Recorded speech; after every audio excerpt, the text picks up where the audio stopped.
Hello बच्चों, कल हमने पाठ 11 सवैये का भाग 1 देखा था, जिसमें हमने पहला काव्यांश पढ़ा था व उसके बारे में जानकारी हासिल करी थी। आज हम काव्यांश 2 पढ़ेंगे। या लकुटी अरु कामरिया पर राज तिहु पुर को तजी डारो, आठहु सिद्धि नवो निधि के सुख, नंद की गाय चराई बिसारो।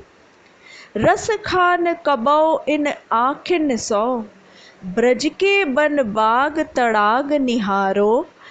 कोटिक ए कल घौत के धाम, करील के कुंजन ऊपर वारो। यहाँ पे बच्चों सबसे पहले मैं आपको बता दूँ शब्दार्थ है इसके।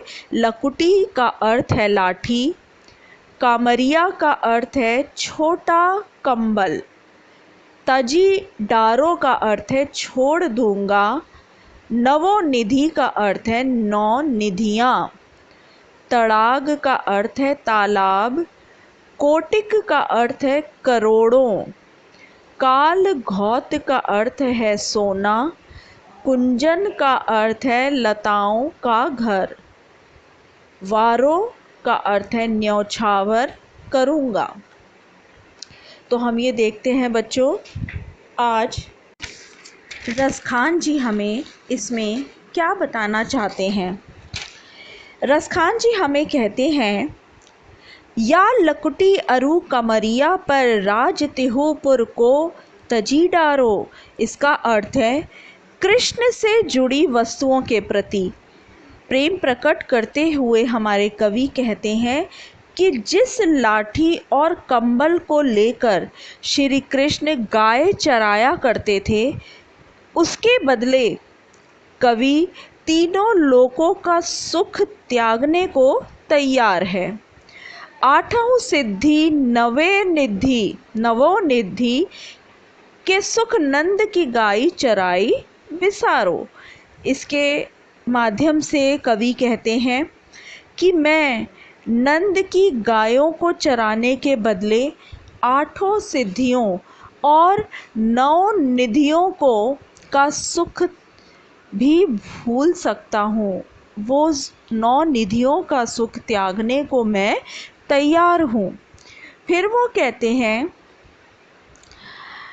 मैं ब्रज भूमि पर स्थित बागों, वनों, तालाबों को देखते रहना चाहता हूँ।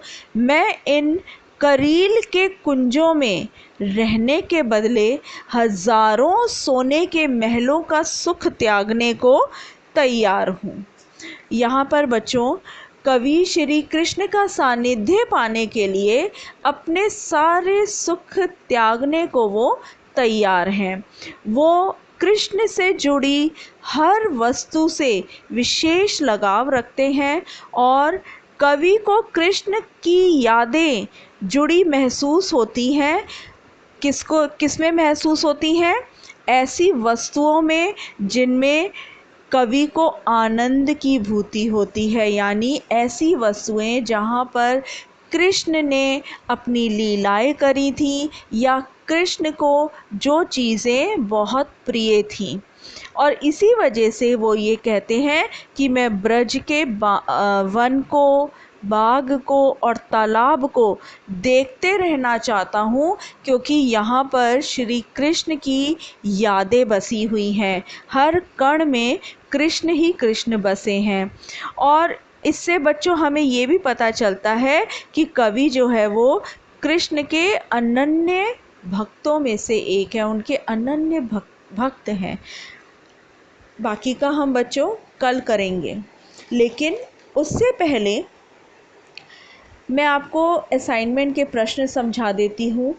कवि श्री कृष्ण का सानिध्य पाने के लिए किन भौतिक सुखों का त्याग करने को तैयार हैं। तो यहाँ पे प्यारे बच्चों मैं आपको बता दूँ कि कवि श्री कृष्ण का सानिध्य पाने के लिए नाना प्रकार की सुख सुविधाएं त्यागने को तैयार हैं।